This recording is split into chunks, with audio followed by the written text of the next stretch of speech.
Good morning, everybody. My name is Kate Grathwall.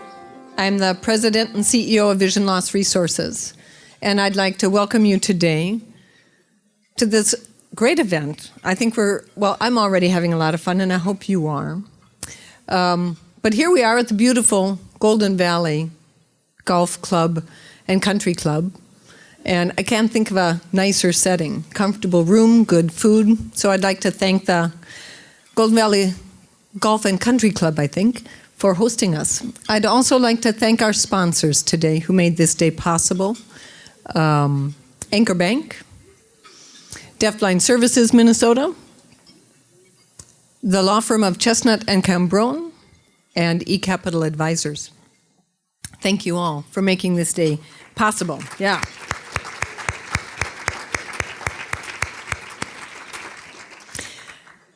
So I had the great pleasure of picking up our speaker from the airport last night and dining with her and her son, and I can say, I read the book, that Nicole is a fabulous storyteller.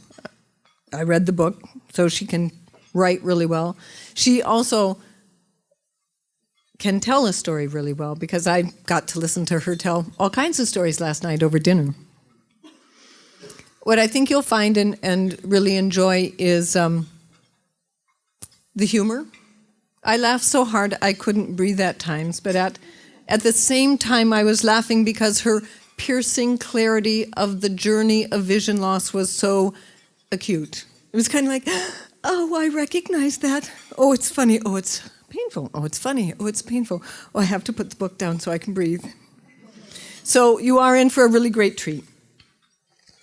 For nearly everyone in this room, you're going to resonate with her message of hope and resilience. Some of you in this room have received services from Vision Loss Resources, and almost everyone in this room knows someone who's living with vision loss. So it's going to be a good day. So I want to share a few facts to know and share with others, because we're all about spreading the word, getting the message out. This is nothing to worry about. So when I say that, take these next couple of facts.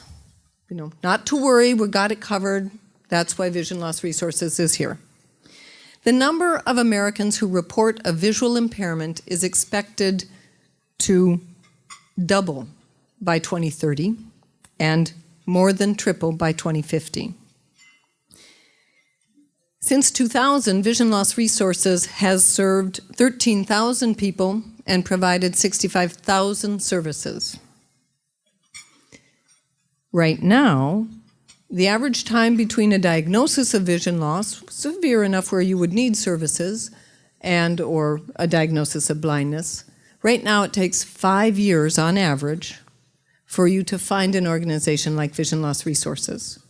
This is why we tell you this, so you can tell everyone you know that we exist. Because I think 5 years is too long to wait with a diagnosis of losing vision, not knowing where to go, not knowing what to do, and not being able to come to a party this nice.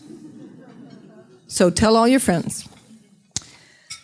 One of the most powerful things that our clients tell us that we do at Vision Loss Resources is what we call an in-home assessment.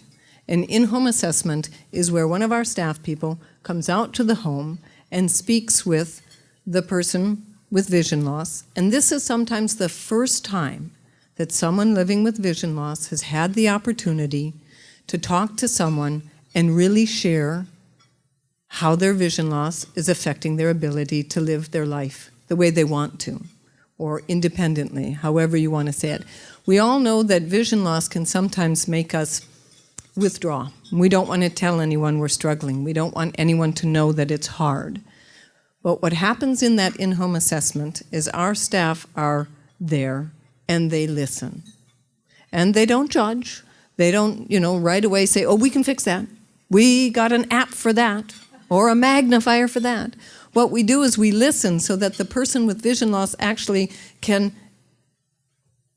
have a chance to say, wow, this really is affecting my life. And then we gently mention that there are things there are services, there are people that can help you down this road of vision loss and adjustment to vision loss. It isn't like heart surgery where you go in and you have something replaced. Vision loss and the adjustment to vision loss is a journey. And the great thing is, we have this huge community here to help anyone along that journey. So, the reason we're here, well, I'm here to thank you for being here, because you are what make us possible. I also wanted to thank you for making us the largest provider of services for people in the state of Minnesota, for all that you do to help us do what we do, which is serve those growing numbers of people with vision loss. So what I'd like to do now is introduce you to another amazing person. It's the day of amazing people. Nicole, you're the star. We'll just make sure you're the prettiest, brightest star in the room today. But I'd like to introduce you to Lisa David. Lisa David is one of our champions. She's our vice board chairperson. She is on our board of directors. She's a partner at eCapital Advisors. eCapital Advisors is one of our sponsors today, and she's going to be our MC today. So Lisa, will you come up and share with us?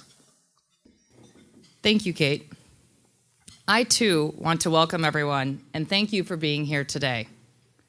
When I think about all the positive ways that vision loss resources impacts our community through those in-home assessments Kate mentioned, and with the life skill classes, support groups, peer counseling, and how our community center setting offers educational, cultural, and recreational opportunities, I am so grateful that all of you are here today to support our mission. Most of our services are available at low or no cost to people who live in the 9-county metropolitan area. For the past year, many of our clients have been talking about the best-selling memoir of our special guest today. Let me introduce Nicole.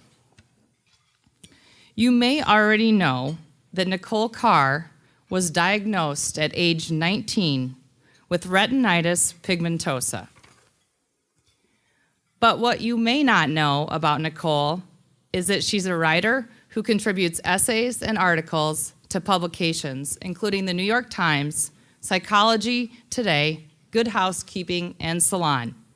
She chronicles her continuing adventures in motherhood on her blog, A Mom Amok.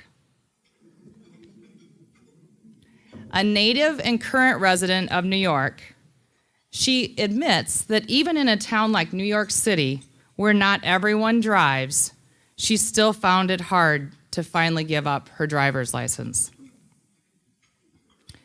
Among her many accolades, she has a bachelor's degree from Yale, a master's degree from Columbia, and a red nose from the San Francisco School of Circus Arts.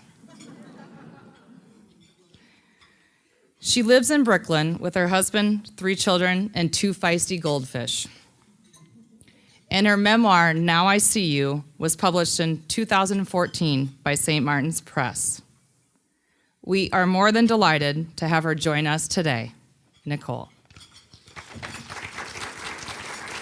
Thank you so much to Vision Loss Resources for having me. I am so excited to be here. I'm honored. You all are so incredibly hospitable that it is really persuading me to consider moving to Minnesota. It's incredible. You are the nicest, most hospitable people I've ever met. So thank you. What I'm going to do is just share a little bit about my story, and then I'm going to read a little bit from my book. And we may have time for questions, and if not, I'm going to be signing books for a while after you're all done eating. So if you have questions or you want to talk, come see me. Okay. So when I was 19 years old, I discovered that I couldn't see stars. This is me at 19 years old. It took me 19 years to discover this because I grew up in New York City. We don't really have stars.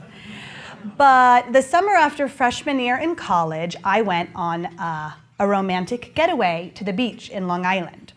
It was my very first romantic getaway with my very first boyfriend. And at night, we would sit on the beach and we would gaze at the stars. In point of fact, he would gaze at the stars. I would gaze at the vast expanse of blackness that he assured me was just full of glittering constellations. It was kind of just a strange detail that I couldn't see them. It wasn't troubling or worrisome, but it reminded me of a time about 10 years earlier, and that was when Halley's Comet passed through our solar system. And I was about 9, and my dad was really, really excited. He kept calling it a once-in-a-lifetime opportunity, literally. And he bought a telescope, and at 3 a.m. on that February morning, he dragged us all out of bed, and we went to Staten Island, to the southernmost tip, to see Halley's Comet. And my sisters all got a turn at the telescope, and they were oohing and eyeing. They said it looked like a fuzzy snowball, but I couldn't see it when it was my turn. So it was just a strange little detail. I didn't think about it, but 10 years later, when I couldn't see the stars, it occurred to me that maybe I should bring it up to my ophthalmologist. I've been seeing an ophthalmologist since I was 13, and I failed the standard high school eye exam. And I saw her every year just to update my contact lens prescription. So I mentioned to her about the stars, and she was thoroughly unconcerned, but she figured, since I was in the office, why not just dilate my pupils and take a look? And that's when she noticed a little something. She assured me it was, 99% sure to be nothing, but she just wanted me to be thorough and go see a specialist. I was so unconcerned about the visit to the specialist that I went by myself. I didn't take my parents. It was the summer after sophomore year. I woke up bright-eyed and bushy-tailed. I met a friend in Midtown Manhattan for Chinese food for lunch. And then on the way to the specialist's office, I saw this blowout summer sale at Victoria's Secret. And I popped in and bought a whole bunch of lingerie. And on my way, when I got to the doctor's office, I had that little pink shopping bag dangling on my arm. And I was the very picture of just youthful optimism and unencumbrance. So if this is the point at which you're feeling a sense of dread and foreboding, that would be justified. Your instincts are correct. Here's where the story takes a turn. The specialist saw the little something, but he said it wasn't little at all. It was actually evidence of an incurable degenerative retinal disease called retinitis pigmentosa. He explained that the photoreceptor cells in my retina were dying. So I was an English theater studies major. I, didn't really know that much about science, but even I could perceive this is probably not a good thing.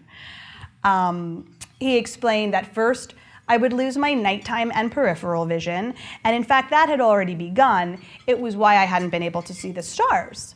That would continue little by little, gradually, until ultimately my central vision would be affected. And while he couldn't guess how much vision I would ultimately lose or how long it would take, he estimated I probably had 10 to 15 years of functional vision left. So I did some quick math, and I realized he was saying I would be blind by my mid-30s. It wasn't the way I had imagined my summer starting.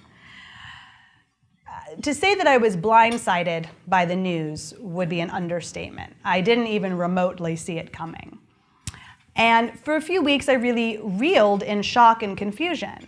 The diagnosis had a two-prong impact on my life. First, it rewrote my past. So at 19, I had already developed a pretty clear sense of who I was, and one of my defining characteristics was I was always really clumsy. I was super accident prone. Anything that the human body could collide with, I bumped into at some point. Coffee tables, fire hydrants, steps, podiums. And I thought that it was because I was just a ditz, some dumb blonde who didn't really pay attention. Now I was finding there was a much more compelling and troubling explanation for it. And that was at once frightening, but also liberating, the way that the truth has a tendency to be. The second way that the diagnosis rewrote my life was it revised my future. So at 19, my future was this bright, promising, shining thing. I had just finished my sophomore year at Yale. I had big, ambitious, fabulous plans. I was going to be a star of stage and screen. I was going to have great romances on the order of Anna Karenina that I had just read and thought was fantastic. I was going to travel the world and have children. And when I found out that I was losing my vision, none of those plans included, going blind by 30. So it really threw me for a loop. And the more that I thought about the practical ramifications of vision loss, the more overwhelmed and immobilized I became. I had never known a blind or visually impaired person, so it was impossible for me to actually understand or envision how all those details would shake out. And because it was so immobilizing, I just decided to stop thinking about it. I believe the official term for this is denial. This was totally feasible plan because the doctor had said it would be 10 to 15 years before I was really profoundly impacted, and by then I would be 30. 30 was ancient. I certainly wasn't gonna worry about what happened to me when I was the ripe old age of 30. Who knew if I'd even live that long? I'd probably have much bigger problems. So I stopped thinking about it and I stopped telling people about it. And this wasn't a lie or a secret or anything. It was just irrelevant information. There was all sorts of information I did not share with people, like what I got on my SATs. It just wasn't relevant. So I omitted it. I knew I would have to share it with people, but I figured I'd just cross that bridge, or more likely jump off of it when I came to it. The one real takeaway from my diagnosis was I had a very profound sense of urgency about my life. So there was always a ticking clock. I knew that if I wanted to see things, it was really now or never. And there was no time to be hesitant and sensible and safe. A girl with a good head on her shoulders. I had to be bold, fearless, reckless even. And so I resolved to carpe diem. And here is where we have fun carpe diem pictures. So I traveled around Europe. I had an acting apprenticeship in Massachusetts, but right after my diagnosis, I decided there was no time for that. I had to go see Europe. So I blew all of my money, and my sister and I went to Paris, and we went to Rome, where my mother was born, and we had tremendous adventures and saw incredible sights that to this day still are so precious and valuable to me. And then the next summer, I joined circus school, and I gave my parents a heart attack as they continually reminded me. But I assured them it was just for the summer. I went to San Francisco School of Circus Arts, and I specialized in contortion. And I told my mother this was actually a really valuable thing because I would put it on the special skills section of my resume, and not many people have contortion experience, so it would totally distinguish me and give me a leg up. No pun intended. I also did pursue a career in acting, and I was a darling of the off-off-Broadway scene. I did German avant-garde modernist plays in the West Village, and I did Romeo and Juliet in a literal junkyard in the Lower East Side, and I did this play, which was a cult B classic starring Mamie Van Doren, adapted for the stage. And that's me in the upper corner smiling like an idiot. So all of this was wonderful. I had romances, very few great, but all of them greatish, memorable, and I don't have pictures of that, thank God. But all of it was so exciting and wonderful, and I felt like I was really living my life in Technicolor, so that was great. The not so great part was I was losing vision every year a little more. And as my blind spots grew bigger, they required larger and larger lies to cover up the blind spots.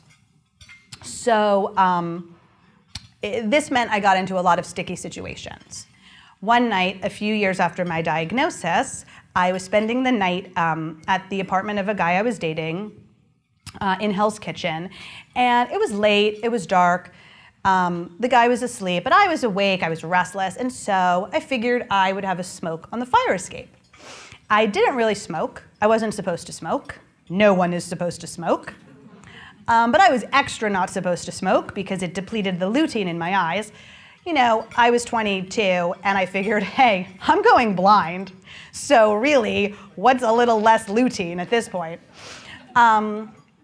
So I had a pack in my bag, mostly to lubricate social situations and also when it seemed like a very cinematic thing to do.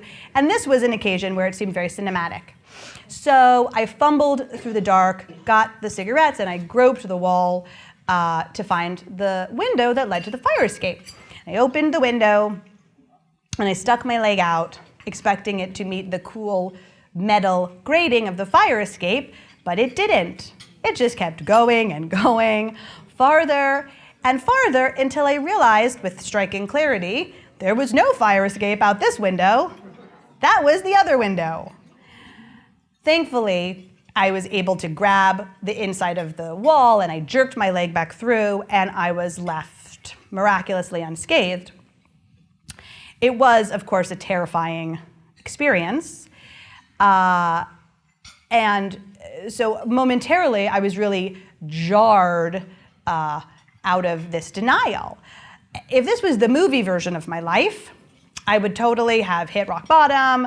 I would realize in this climactic scene that I had to come clean and realize the error of my ways, and I'd tell everyone my secret, and in 10 minutes, you would be watching my happy ending. But of course, life is far more complicated, and in life, it scared the living daylights out of me for like 3 days.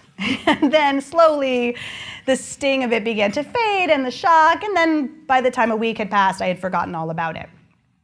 So I surfaced temporarily from these cozy, warm, lovely depths of denial, but then I just decided to dive right back in. As far as I could go, I decided to move to Hollywood and to start driving. Very inadvisable thing to do when you're night blind and tunnel sighted, but you know, life is full of these inadvisable chapters, except for my children, who will never do such stupid things. I'm talking to my son who's here today. Not all lives are full of such stupidity, child. So I went to Hollywood and I was pursuing my exciting career as a star of the screen. Don't bother to IMDb me. There's nothing there. My main problem in California was night driving. I was not a good daytime driver because I had no peripheral vision, but I knew the constraints of that and I could be very vigilant about compensating. And also, Hollywood is full of terrible drivers, and most of them had a much less compelling explanation for their terrible driving. So I was okay. But at nighttime, it was a real deal breaker. I just couldn't see, period. There was no strategies to troubleshoot or problem solve. I just couldn't drive at night. I knew when the sun set, I had to be out of my car, at home. I was like a werewolf. That was my deadline. And it worked very well most of the time. There were times, of course, when I would be unexpectedly detained or the traffic would be truly hellacious. And then I would find myself behind the wheel of the car as the sky was darkening.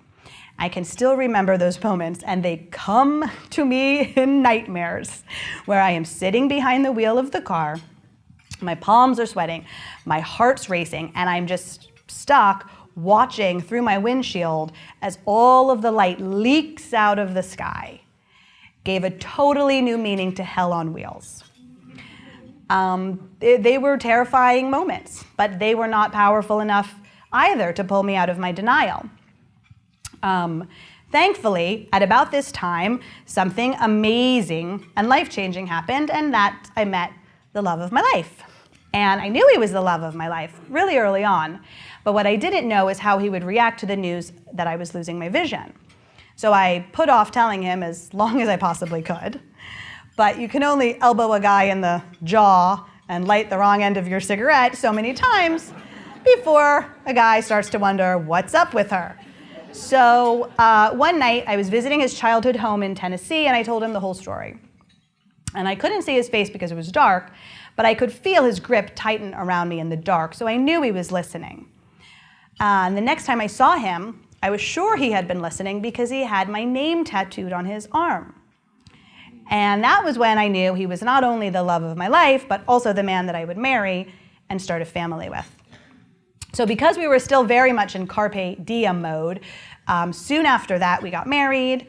We moved back to New York because my driving really became untenable, and also it was just so difficult to navigate the dim film sets and to audition and conceal my vision loss, and also, I mean, it was the acting performance of a lifetime, but then to act on top of that was really too much.